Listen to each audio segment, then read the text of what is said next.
Hi hello welcome to NN media. ఈ జనరేషన్కి కావాల్సింది చాగంటి కోటేశ్వరరావు గారు వాళ్ళించే సనాతన ధర్మం కాదు, నిజగుణానంద స్వామి లాంటి వాళ్ళు చెప్పే సమాన ధర్మం. జనరల్గా కాషాయం ధరించిన స్వాములు ఉపన్యాసాలు ఇస్తున్నారంటే యువతరం ఎవ్వరు కూడా చుట్టుపక్కల కనిపించరు.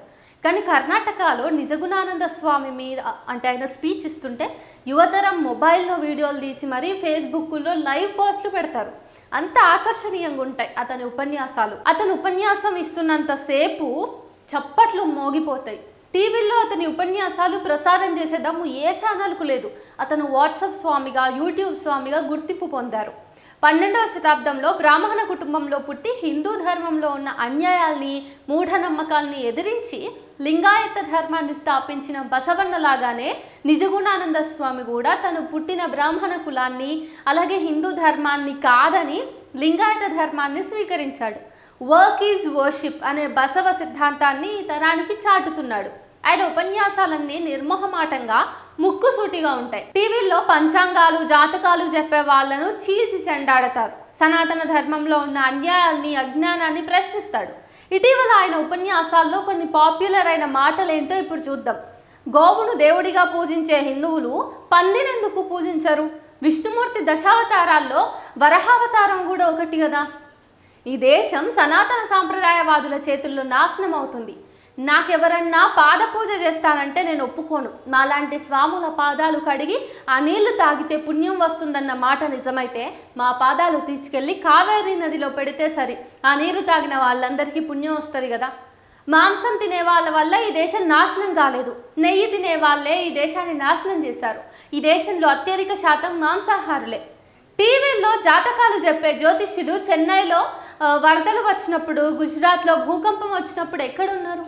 బసవన్న కర్ణాటకకు మాత్రమే పరిమితం అయిపోయారని, ఆయన వచనాలు అన్ని ప్రాంతాలకి చేరువయ్యి ఉంటే ఈ దేశం ఇంకోలా ఉండేది. అంత గొప్ప వ్యక్తిని అర్ధరాత్రి తరిమి చంపింది ముస్లింలో, క్రైస్తవులో కాదు, మన హిందూ ధర్మ సాంప్రదాయవాదులే. ఈ దేశంలో దేవుడనే పదం సృష్టించిన గందరగోళం అంతా ఇంత కాదు. అందరికీ దేవుడు అంటే భయం. పూజించకపోతే ఏం చేస్తాడోనని కష్టపడి సంపాదించిన డబ్బు గుడ్ల చుట్టూ తిరిగి పాడు చేసుకుంటున్నారు. ఆ పరమాత్ముడు మీ నుంచి ఏమీ ఆశించడు. కష్టపడి నీతిగా, నిజాయితీగా సంపాదించండి. BMW car, BMW car, Woodlands, shoe వేసుకొని తిరగండి. కుటుంబంతో హాయిగా గడపండి. పిల్లలతో చక్కగా ఆడుకోండి. ఇష్టమైంది తిని పడుకోండి. బ్రతికుంటే పొద్దున్నే లేవండి, లేదంటే చావండి. చావందరికీ ఏదో ఒక రోజు రావాల్సిందే.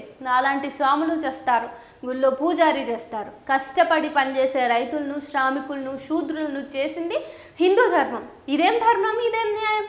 అందుకే బసవన్న లింగాయత ధర్మాన్ని స్థాపించి వర్క్ ఈజ్ వర్షిప్ అన్నారు. ప్రపంచంలో ఏ మతము ఇలా చెప్పలేదు. మనం లక్ష్మీ పూజలు చేసుకుంటూ అప్పులు చేస్తున్నాం. ఏ లక్ష్మీదేవి లేకుండానే అమెరికా, జపాన్ మనకు అప్పులు ఇస్తున్నారు కదా.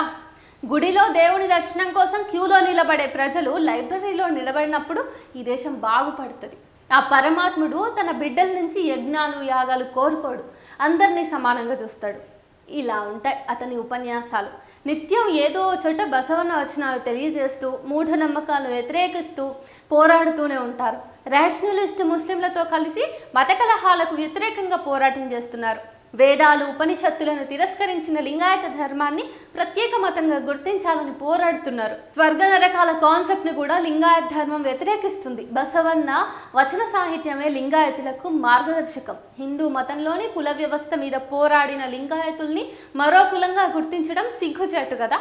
హిందూ మతం మీద, కుల వివక్ష మీద, లింగ వివక్ష మీద పోరాడినందుకు అప్పటి సాంప్రదాయవాదులు బసవన్నను తరిమి చంపారని, తనను కూడా ఏదో రోజు చంపడం ఖాయమని, కానీ తాను పోరాటం ఆపనని చెబుతారు. లింగాయతులు శివుడిని పూజిస్తారు. వారి దృష్టిలో శివుడు అంటే శివలింగమో, శివుడి విగ్రహమో కాదు. శివుడు అంటే ఒక అల్టిమేట్ పవర్, అంటే దానికి రూపం లేదు.